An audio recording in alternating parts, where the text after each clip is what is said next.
الحمد لله العزيز الغفور الذي جعل في الإسلام الحنيف الهدى والنور الذي قال وما الحياة الدنيا إلا متاع الغرور حمد من نظر فاعتبر وكف عن المساوئ وازدجر وعلم أن الدنيا ليست بدار المقر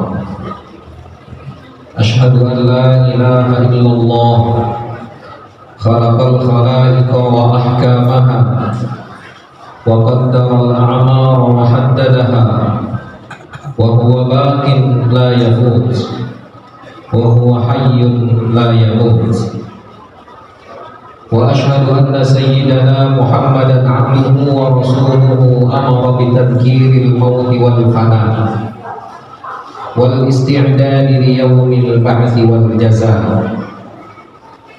اللهم صل وسلم على سيدنا محمد خاتم الأنبياء والمرسلين وعلى آله الطيبين وأصحابه الأخيار أجمعين أما بعد فيا عباد الله أوصيكم وإياي بتقوى الله فقد فاز المتقون. Jemaah Jumat yang dimuliakan Allah Subhanahu wa taala, hijrah yang dilakukan oleh Rasulullah Muhammad sallallahu alaihi wasallam adalah satu peristiwa yang sangat luar biasa yang Allah tetapkan dan Allah gariskan agar kita mampu mengambil hikmah, mengambil pelajaran berharga dari apa yang telah dilalui oleh Rasulullah Muhammad sallallahu alaihi wasallam. Peristiwa hijrah yang dilakukan oleh Rasulullah Muhammad sallallahu alaihi wasallam ini bukan hanya dilakukan oleh Rasulullah sallallahu alaihi wasallam semata, namun nabi-nabi terdahulu pun telah melakukan hijrah.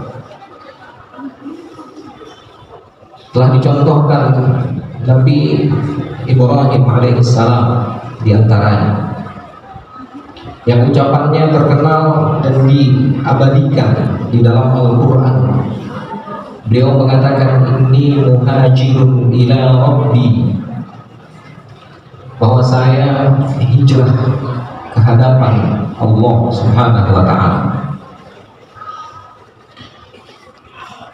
Arti hijrah yang dimaksud adalah berpindah dari satu tempat ke tempat yang diarahkan oleh Allah Subhanahu wa ta'ala,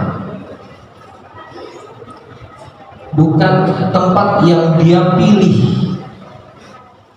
bukan tempat yang menurutnya nyaman. Dikarenakan perjuangan yang dilakukan oleh Rasulullah Muhammad SAW adalah perjuangan yang sangat luar biasa dan menunjukkan keutamaan serta keistimewaan yang Allah berikan kepada Rasulullah Muhammad SAW. Perlu kita tanamkan dalam benak kita bahwa keluarnya Rasulullah Muhammad SAW dari Mekah ke Madinah bukan dikarenakan takut, bukan dikarenakan beliau sudah capek, bukan dikarenakan beliau sudahlah berhenti saja, untuk apa kita teruskan misi, bukan. Tapi hijrah yang dilakukan oleh Rasulullah Muhammad SAW adalah pergi yang memang Allah yang memerintahkan kepada beliau untuk keluar dari kota Mekah, yang kota itu sangat dicintai oleh Rasulullah Muhammad SAW beserta para sahabatnya. Beliau berpindah dari tempat yang sangat beliau cintai, ke tempat yang Allah cintai. Di sini ada makna yang sangat luar biasa, bahwa antara kota Mekah dan Madinah yang kita lihat sampai dengan saat ini, kita bisa katakan kota Madinah menjadi munawwarah, kota Madinah menjadi kota yang bersinar. Itu dikarenakan hijrah yang telah dilakukan oleh Rasulullah Muhammad SAW, yang beliau sendiri adalah sebagai nur, beliau sebagai cahaya. Bahkan ada ulama yang mencoba menjelaskan cahaya beliau. Salah satu di antara ciri keistimewaan Rasulullah Muhammad SAW, ketika beliau berada di bawah sengatan matahari, beliau tidak punya bayang-bayang. Mengapa? Dikarenakan Rasulullah itu adalah cahaya itu sendiri. Cahaya Rasulullah melebihi cahaya matahari, sehingga tidak mampu matahari itu menyinari beliau. Subhanallah. Ini adalah keistimewaan yang Allah berikan kepada Rasulullah. Dan harus kita tanamkan dalam benak kita bahwa ternyata Rasulullah keluar dari kota Makkah bukan karena takut intimidasi yang telah dilakukan oleh orang-orang kafir Quraisy pada saat itu. Dan itu tidak mungkin terjadi, dikarenakan ketika ada orang yang sudah mengenal dan mengetahui Allah dengan sesungguhnya, maka tidak akan pernah ada takut di dalam dirinya. Itu yang harus kita tanamkan dalam diri kita. Ketika kita ada ketakutan ke sana, ketakutan ke sini, takut tidak dapat kerja, takut tidak dapat hidup, itu dikarenakan kita semua belum mengenal Allah Subhanahu wa Ta'ala. Bagaimana tidak ketika kita melihat Rasulullah Muhammad SAW misalnya, beliau punya keistimewaan yang telah Allah berikan, mampu membelah bulan hanya dengan telunjuknya. Bagaimana orang yang seperti ini takut terhadap orang-orang? Dan itu sudah dipastikan sesuatu yang tidak mungkin terjadi. Maka hijrah yang dilakukan oleh Rasulullah Muhammad SAW adalah hijrah untuk menunjukkan ketundukan kepada perintah dan titah Allah Subhanahu wa Ta'ala.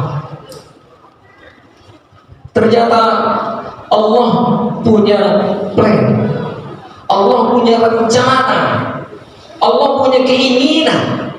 Sebagaimana yang sering kita dengarkan di ayat-ayat, Allah mengatakan wallahu fa'alun lima yurid. Allah akan melakukan apapun yang Allah inginkan. Bukan kita yang melakukan apa yang kita inginkan, tapi yakinlah bahwa Allah lah yang akan melakukan apa yang Allah inginkan. Kita semua ketahui dan kita semua mengagungkan, kita semua mencintai, bahkan membesar-besarkan Rasulullah Muhammad SAW. Dan ini bukan berarti ketika kita membesarkan beliau dan akhirnya kita melupakan Allah, bahkan musyrik kepada Allah, na'udzubillah. Itu tidak akan pernah terjadi. Dan inilah salah satu di antara keistimewaan beliau. Ketika cinta kita membesarkan kita kepada Rasulullah Muhammad SAW, maka semakin cinta kita kepada Allah Subhanahu wa Ta'ala. Karena beliau sebagai kunci yang telah Allah pastikan. Ketika nanti di hari kiamat, beliau hanya menempelkan jemarinya di pintu surga dan seluruh pintu surga akan terbuka. Maka kecintaan kita dan membesarkan kita kepada Rasulullah Muhammad SAW tidak akan pernah menjadikan kita musyrik kepada Allah Subhanahu wa Ta'ala. Mengapa? Dikarenakan ketundukan dan kepatuhan Rasulullah Muhammad SAW kepada Allah melebihi apapun yang ada di alam raya ini. Maka beliau dipilih oleh Allah sebagai makhluk yang paling sempurna. Jika diibaratkan kesempurnaan beliau itu laksana cermin yang utuh, lalu kita ini umatnya, hamba-hamba Allah yang lain itu hanya pecahan dari cermin yang satu dari Nabi Muhammad SAW. Maka hijrah yang dilakukan oleh Rasulullah ini dapat kita petik pelajaran yang sangat berharga untuk menghadapi kehidupan kita, terutama di masa sekarang ini. Betapa kehampaan dalam menjalani kehidupan tidak lain dan tidak bukan hanya dikarenakan tidak mengenal Allah Subhanahu wa Ta'ala.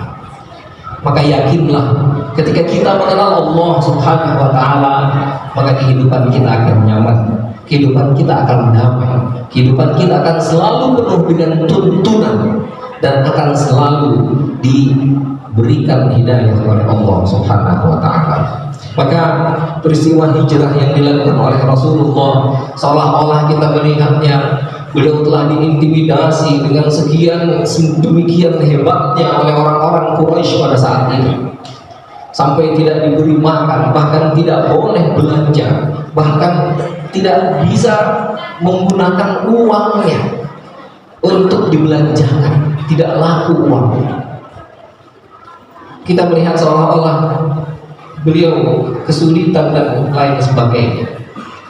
Tapi yakinlah, beliau keluar dari kota Makkah itu dikarenakan menjalankan perintah Allah dan menunjukkan ketundukan beliau yang sangat luar biasa kepada Allah Subhanahu wa Ta'ala, sehingga akhirnya beliau mendapatkan gelar yang sangat hebat, gelar yang tiada taranya. Kita semua menamakan beliau dengan nama Habibullah, dengan nama kekasih Allah Subhanahu wa Ta'ala. Maka olehnya itu ketundukan dan kepatuhan yang beliau contohkan kepada kita itu harus kita ikuti dan kita ambil sarinya, bahwa beliau saja orang yang sangat dicintai oleh Allah Subhanahu wa Ta'ala masih melakukan kewajiban-kewajibannya setiap harinya. Bahkan kita mendengar di dalam hadis beliau melakukan sholat tahajud di malam hari sampai kakinya bengkak, sampai beliau tidak bisa, seolah-olah tidak kuat untuk berjalan. Maka kita sebagai umatnya yang dibawa oleh beliau, jangan sampai kita mempermalukan orang yang telah membela kita, orang yang sangat sayang terhadap kita untuk maju menghadapi kehidupan ini. Yakinlah bahwa ketika kita mendekati Rasulullah Muhammad SAW, kita akan selalu mendapatkan hidayah dari Allah Subhanahu wa Ta'ala. Maka olehnya itu kesempatan hijrah di awal tahun Hijriah ini, mari sama-sama kita tanamkan dalam diri kita untuk selalu mengikuti tuntunan dan tuntutan yang telah Rasulullah tinggalkan, yaitu mengikuti hadis dan Al-Quran, sehingga kehidupan kita akan menjadi damai, menjadi nyaman, sehingga kita insya Allah mudah-mudahan akan dikelompokkan oleh Allah menjadi kelompok orang-orang yang selalu diberikan hidayah serta wilayah dan mendapatkan ridho Allah Subhanahu wa Ta'ala. Amin ya rabbal alamin. Barakallahu li wa lakum fil Qur'anil azim wa nafa'ani wa iyyakum bima fihi minal ayati wa dzikril hakim wa taqabbala minni wa minkum tilawatahu innahu huwas sami'ul alim. Allah